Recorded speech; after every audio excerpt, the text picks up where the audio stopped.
हमारी इस नई गहन चर्चा में स्वागत है। आज हम जिस विषय पर बात कर रहे हैं ना, वो शायद आज के समय की सबसे बड़ी जरूरत है। बिल्कुल। खासकर 2026 के इस दौर में जहां हम सब चौबीसों घंटे डिजिटल दुनिया से जुड़े हुए हैं। सही कहा। मतलब आज हम द प्री डॉन सैंक्चुरी नाम के स्रोत के कुछ अंशों पर गहराई से चर्चा करने वाले हैं। इसका मिशन ही यही है कि कैसे आधुनिक प्रोफेशनल्स अपनी वो खोई हुई शांति वापस पा सकते हैं। हाँ, और वो भी एक बहुत ही प्राचीन रहस्य के जरिए। सूर्योदय से ठीक 48 मिनट पहले का समय। तो इसे समझने के लिए एक कल्पना करते हैं। मान लीजिए एक बहुत ही हाई स्टेक्स रेस होने वाली है, ओलंपिक लेवल का, एकदम फाइनल ट्रैक है। बहुत दबाव वाला माहौल। बिल्कुल। सारे धावक अपनी अपनी लाइन पर बिल्कुल तैयार खड़े हैं, उनकी धड़कनें तेज हैं, फोकस एकदम सामने है। फिर स्टार्टिंग गन फायर होती है, बैंग, और कोई एक धावक अपना पहला कदम बढ़ाते ही अपने ही जूतों के फीतों में उलझकर ट्रैक पर धड़ाम से गिर पड़ता है। अरे बाप रे, ये तो शायद किसी भी दिन की शुरुआत करने का सबसे भयानक तरीका है ना? मतलब रेस शुरू हुए 1 सेकंड भी नहीं हुआ है, लेकिन उस धावक के लिए शुरुआत ही एक झटके, दर्द और भटकाव से होती है। अब उसे बाकी की रेस इसी हड़बड़ाहट और रिकवरी के तनाव में दौड़नी है। हाँ, क्योंकि उस एक झटके में संतुलन, गति और सबसे महत्वपूर्ण बात, उसकी मानसिक लय। बिल्कुल, उस धावक की मानसिक लय पूरी तरह से बिखर जाती है। शरीर में एड्रेनालिन का एक ऐसा गलत स्पाइक आता है जो फोकस को एकदम खत्म कर देता है। और यही सबसे बड़ी विडंबना है। अगर हम 2026 के इस अति जुड़े हुए या हाइपर कनेक्टेड परिदृश्य को देखें, तो ज्यादातर आधुनिक प्रोफेशनल्स अपने दिन की शुरुआत बिल्कुल उसी धावक की तरह कर रहे हैं। एकदम सच बात है। अलार्म बजता है, इंसान की आंख अभी आधी भी नहीं खुली होती है और हाथ सीधे फोन की स्क्रीन की तरफ जाता है। हाँ, और बिस्तर से उठने से पहले ही कोई स्ट्रेसफुल ईमेल पढ़ लिया जाता है। तो यहाँ दुनिया भर से आ रहे अनगिनत नोटिफिकेशंस के शोर में दिमाग गोते खाने लगता है। मतलब ये एक पूरी तरह से प्रोफेशनल केओस है, एक व्यावसायिक उथल-पुथल की स्थिति है। और बताएं, ये उथल-पुथल अब कोई अपवाद नहीं है। ये तो आधुनिक वर्क कल्चर का एक डरावना मानक बन चुका है। लोग हर समय एक ऐसे डिजिटल तूफान से घिरे हुए हैं जहाँ गहराई से सोचने का समय ही नहीं बचा है। एकदम नहीं। इंसान बस लगातार आने वाली सूचनाओं पर प्रतिक्रिया दे रहा है। अगर सुबह की शुरुआत ही किसी प्रोजेक्ट की डेडलाइन वाले मैसेज से हो तो दिमाग तुरंत फाइट या फ्लाइट मोड में चला जाता है। नर्वस सिस्टम को लगता है कि कोई बड़ा खतरा है, जबकि इंसान अभी सिर्फ अपने बिस्तर पर ही लेटा है। तो आज हम जिस दिलचस्प विषय पे बात कर रहे हैं, वो इसी डिजिटल तूफान के बीच एक ठहराव खोजने के बारे में है। द प्री डॉन सैंक्चुरी के जो अंश हम देख रहे हैं, वो एक बहुत ही स्पष्ट सवाल उठाते हैं। वो क्या? क्या कोई ऐसा तरीका है जिससे आधुनिक प्रोफेशनल्स अपनी उस खोई हुई शांति और फोकस को वापस पा सकें? और यहाँ एक बहुत ही प्राचीन और विशिष्ट समय की बात की गई है, सूर्योदय से ठीक 48 मिनट पहले का समय, जिसे ब्रह्म मुहूर्त कहा जाता है। हाँ, दावा ये है कि ये समय एकाग्रता और सफलता की पूरी परिभाषा को बदल सकता है। ये दावा पहली नजर में शायद थोड़ा आध्यात्मिक या न्यू एज लगे, लेकिन इसके पीछे की जो मैकेनिक्स हैं वो बहुत सॉलिड है। अच्छा। बिल्कुल। खासकर 2026 में जब वर्क प्लेस सिर्फ ऑफिस तक सीमित नहीं है। एआई एजेंट्स लगातार अलर्ट भेज रहे हैं। ग्लोबल सिंकअप मीटिंग्स का कोई निश्चित समय नहीं है। हाँ, काम तो अब 24 घंटे चलता रहता है। वही तो ऐसे में ये जो नजरिया सामने आ रहा है कि इसका समाधान कोई नया प्रोडक्टिविटी ऐप या टाइम मैनेजमेंट हैक नहीं है, बल्कि सदियों पुरानी एक वैदिक बुद्धिमत्ता की ओर लौटना है। एकदम सही। ये अपने आप में एक बड़ा शिफ्ट है। तो चलिए इसे थोड़ा और समझते हैं। मुझे जल्दी उठने का कॉन्सेप्ट समझ आता है। दुनिया के तमाम बड़े सीईओ और लीडर्स सुबह जल्दी उठने की वकालत करते हैं। लेकिन जो चीज मुझे सबसे ज्यादा सोचने पर मजबूर कर रही है, वो है ये नंबर 48 मिनट। हाँ, ये बहुत विशिष्ट है। मतलब ये 1 घंटा क्यों नहीं है या 30 मिनट क्यों नहीं? 48 मिनट की ये सीमा इतनी फिक्स है कि ये किसी रेसिपी की तरह लगती है। क्या इस 48 मिनट के पीछे कोई वास्तविक बायोलॉजिकल कारण है या ये सिर्फ एक प्रतीकात्मक बात है? यहाँ जो बात सबसे अधिक ध्यान खींचती है वो यही है। ये सवाल अक्सर उठता है और इसका जवाब वैदिक समय गणना और मानव जीव विज्ञान के एक बहुत ही शानदार क्रॉसओवर में छिपा है। वो कैसे? थोड़ा समझाइए। देखिए, वैदिक प्रणाली में पूरे 24 घंटे के दिन को 30 बराबर हिस्सों में बांटा गया है, जिन्हें मुहूर्त कहा जाता है। अब 24 घंटे को 30 से भाग दें तो हर मुहूर्त ठीक 48 मिनट का होता है। बिल्कुल। और सूर्योदय से पहले के दूसरे मुहूर्त को ब्रह्म मुहूर्त कहा जाता है। लेकिन अगर हम बायोलॉजी की बात करें तो ये केवल एक गणितीय गणना नहीं है। हाँ। ये रात और दिन के बीच का वो ट्रांजिशन फेज है जब प्रकृति का अपना शोर, जैसे हवा, पक्षी, तापमान, ये सब सबसे शांत अवस्था में होते हैं। तो ये एक तरह से दुनिया के जागने से ठीक पहले का वो पॉज बटन है। उससे भी थोड़ा गहरा है। बायोलॉजिकल रूप से इस समय शरीर में मेलाटोनिन यानी नींद का हार्मोन कम हो रहा होता है। अच्छा। और सेरोटोनिन व कॉर्टिसोल जैसे हार्मोन स्वाभाविक रूप से दिन की शुरुआत के लिए खुद को रीसेट कर रहे होते हैं। दिमाग की तरंगें डेल्टा या गहरी नींद से बाहर आकर अल्फा स्टेट में होती हैं। अल्फा स्टेट मतलब? अल्फा स्टेट यानी वो मानसिक अवस्था जहां आप रिलैक्स होते हैं लेकिन पूरी तरह से सचेत भी। इस विशिष्ट समय में कोई बाहरी उत्तेजना नहीं होती, कोई नोटिफिकेशन नहीं बज रहा होता। इसे न्यूरल क्लैरिटी या दिमागी स्पष्टता कहा गया है। ये वो समय है जब इंसान अपनी चेतना को दुनिया के हवाले करने से पहले खुद में स्थिर करता है। तो अगर मैं इसे विजुअलाइज करने की कोशिश करूं तो हमारा दिमाग एक स्नो ग्लोब की तरह है। स्नो ग्लोब दिलचस्प है। हाँ, जब हम सुबह उठते ही फोन चेक करते हैं या ईमेल पढ़ते हैं तो हम उस स्नो ग्लोब को बहुत जोर से हिला रहे होते हैं। दिन भर वो बर्फ यानी हमारे विचार, चिंताएं और डेटा हमारे दिमाग में उड़ते रहते हैं। बिल्कुल सटीक एनालॉजी है। तो क्या ये 48 मिनट का ब्रह्म मुहूर्त उस बर्फ को वापस अपनी जगह पर सेट करने के बारे में है? मतलब ये स्नो ग्लोब को एक ठोस मेज पर रखने की वो भौतिक क्रिया है ताकि दिन शुरू होने से पहले सब कुछ शांत हो जाए? हाँ, ये स्नो ग्लोब वाली बात बहुत अच्छी तरह से समझाती है चीजों को।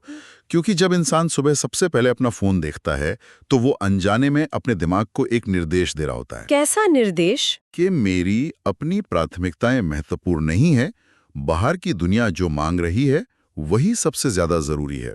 अरे बाप रे, ये तो बहुत गहरी बात है। हाँ, और ये एक रिएक्टिव लूप बन जाता है। इसके विपरीत ब्रह्म मुहूर्त एक प्रोएक्टिव प्रभाव डालता है।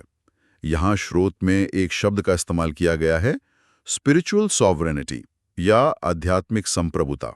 हाँ, मैंने भी ये भारी भरकम शब्द देखा। आध्यात्मिक संप्रभुता सुनने में बहुत अच्छा लगता है, लेकिन एक आम प्रोफेशनल के लिए इसका असली मतलब क्या है? सीधे शब्दों में कहें तो इसका मतलब है अपनी मानसिक शांति और अपने ध्यान पर अपना खुद का नियंत्रण होना। जो आज के समय में बहुत मुश्किल है। बहुत मुश्किल।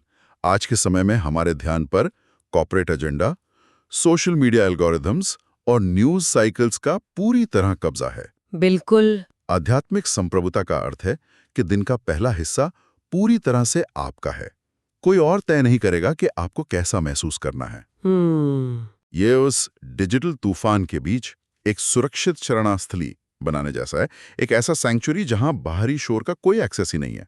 लेकिन यहाँ मुझे एक लॉजिकल अड़चन नजर आती है। क्या अड़चन? मान लीजिए कि एक बहुत ही तनावग्रस्त प्रोफेशनल सुबह सूर्योदय से 48 मिनट पहले उठ भी जाता है। वो अपना फोन भी नहीं छूता, अब वो एक शांत कमरे में बैठा है। ठीक है। अगर वो सिर्फ उस सन्नाटे में बैठता है तो बहुत संभव है कि उसका दिमाग सुबह 10 बजे वाली उस बड़ी मीटिंग के बारे में पैनिक करने लगे। सिर्फ सन्नाटा तो पैनिक को रोकने के लिए काफी नहीं हो सकता ना? हाँ, खाली दिमाग में तो विचार और तेजी से दौड़ते हैं। वही तो, इस खालीपन में दिमाग को भटकने से रोकने का क्या उपाय बताया गया है? यही वो जगह है जहां इस पूरी चर्चा का दूसरा सबसे महत्वपूर्ण हिस्सा प्रवेश करता है। स्रोत स्पष्ट करता है कि केवल खाली बैठना समाधान नहीं है। तो फिर क्या करना चाहिए? उस समय का सही उपयोग करना समाधान है। इसीलिए वैदिक ध्यान और सूर्य नमस्कार के संयोजन को इसका एक ब्रिज या पुल बताया गया है। पुल? जी, ये आधुनिक जीवन की उथल-पुथल और प्राचीन अनुशासन के बीच का कनेक्शन है। जब हम कहते हैं कि स्नो ग्लोब को मेज पर रखना है, तो सूर्य नमस्कार और ध्यान वही मेज हैं। तो इसे थोड़ा डिकोड करते हैं। एक आधुनिक प्रोफेशनल जिसके पास पहले ही समय और ऊर्जा की भारी कमी है, जिसका हर मिनट किसी न किसी काम के लिए बुक है। बिल्कुल, लोग बहुत थके हुए हैं। हाँ, उसके लिए ये सब कैसा दिखेगा? क्योंकि अगर मैं एक आम कर्मचारी के नजरिए से सोचूं, तो वैदिक ध्यान और सूर्य नमस्कार जैसी प्राचीन पद्धतियों को अपनी सुबह की रूटीन में शामिल करना एक और बोझ या टू डू लिस्ट के एक नए टास्क जैसा लग सकता है। एक और काम जुड़ जाएगा। लोग पहले ही बर्नआउट का शिकार हैं। क्या ये उनके लिए एक और थका देने वाला काम नहीं बन जाएगा? ये एक बहुत ही जायज चिंता है। अगर कोई इसे एक और ताश की तरह देखेगा, तो वो इसके मूल उद्देश्य को ही खत्म कर देगा। यहाँ दृष्टिकोण को पूरी तरह बदलना होगा। कैसे? स्रोत में एक बहुत ही पावरफुल स्टेटमेंट है कि प्रोडक्टिविटी के लिए अपनी आंतरिक शांति का बलिदान देना बंद करें। सूर्य नमस्कार को सिर्फ एक शारीरिक व्यायाम या स्ट्रेचिंग की तरह देखना गलत होगा। तो इसे कैसे देखना चाहिए? बायोलॉजिकल लेवल पर सोचिए। जब शरीर में तनाव होता है तो मांसपेशियां सिकुड़ जाती हैं और स्ट्रेस हार्मोन यानी कॉर्टिसोल जमा हो जाता है। सूर्य नमस्कार श्वास और गति का एक ऐसा सिंक है जो शरीर में रुकी हुई ऊर्जा को प्रवाहित करता है। ये शारीरिक रूप से उस अवशिष्ट कॉर्टिसोल को बर्न करता है। अच्छा, यानी ये सिर्फ फ्लेक्सिबिलिटी के लिए नहीं है, ये असल में कल के बचे हुए स्ट्रेस को शरीर से बाहर निकालने का एक मैकेनिज्म है। एकदम सही। और वैदिक ध्यान, क्या ये उस अल्फा स्टेट को लॉक करने के लिए है जिसकी हमने बात की थी? बिल्कुल। सूर्य नमस्कार ने शारीरिक तनाव को कम कर दिया और अब वैदिक ध्यान नर्वस सिस्टम को ग्राउंड करता है। ये दिमाग की बीटा वेव्स जो चिंता और तेज सोच से जुड़ी हैं, उन्हें शांत अल्फा वेव्स में बदल देता है। हाँ, ये कोई अतिरिक्त काम नहीं है। ये वो शील्ड है जो इंसान को उस व्यावसायिक उथल-पुथल से बचाता है। इंसान दुनिया को कुछ दे नहीं रहा होता इस समय, वो खुद को रिचार्ज कर रहा होता है। ये दैनिक परिश्रम को एक गहरी और शाश्वत शांति में स्थापित करता है। बिल्कुल। ये नजरिया वाकई दिलचस्प है। अगर मैं इसे आज की भाषा में कहूँ तो क्या इन प्राचीन अभ्यासों को दिमाग के लिए एक ऐसे सॉफ्टवेयर अपडेट की तरह देखा जा सकता है जो भारी व्यावसायिक ऐप्स खोलने से पहले सिस्टम को तैयार और शांत करता है? बहुत उम्दा एनालॉजी है। आप एक ऐसा मेंटल फायरवॉल इंस्टॉल कर रहे हैं कि चाहे कितने भी तनावपूर्ण इनपुट्स आएं, सिस्टम क्रैश नहीं होगा। एकदम। ये फायरवॉल सिर्फ आपको बचाता ही नहीं है, बल्कि ये आपके काम करने के तरीके को एक गहरा अर्थ भी देता है। जब इंसान इस तरह की स्पष्टता के साथ काम करता है तो उसका काम केवल एक मजबूरी या जॉब नहीं रह जाता। वो एक केंद्रित और शांत उद्देश्य के साथ अपने टास्क पूरे करता है। सही कहा। और यहाँ बात वाकई बहुत दिलचस्प हो जाती है। शायद यही स्पष्टता वो चीज़ है जो किसी को अपने करियर में आगे ले जाती है। जो अगला बिंदु उभर कर आता है वो है द साइलेंट एज या एक शांत बढ़त की अवधारणा। हाँ, सतहीपन के इस युग में गहराई की तलाश। बिल्कुल। ये बताया गया है कि हाई परफॉर्मेंस के लिए ये ब्रह्म मुहूर्त एक सॉलिड कॉम्पिटिटिव एडवांटेज बन जाता है। लेकिन ईमानदारी से कहूँ तो ये थोड़ा विरोधाभासी लगता है मुझे। ये एक बहुत ही महत्वपूर्ण सवाल खड़ा करता है। विरोधाभासी कैसे? मतलब आमतौर पर आध्यात्मिक जागृति या स्पिरिचुअल अवेकनिंग को और कॉर्पोरेट दुनिया की उस गला काट प्रतिस्पर्धा को बिल्कुल अलग-अलग ध्रुवों के रूप में देखा जाता है। हाँ, एक तरफ शांति और ठहराव है और दूसरी तरफ ग्रोथ, टारगेट्स और कंपटीशन की दुनिया है।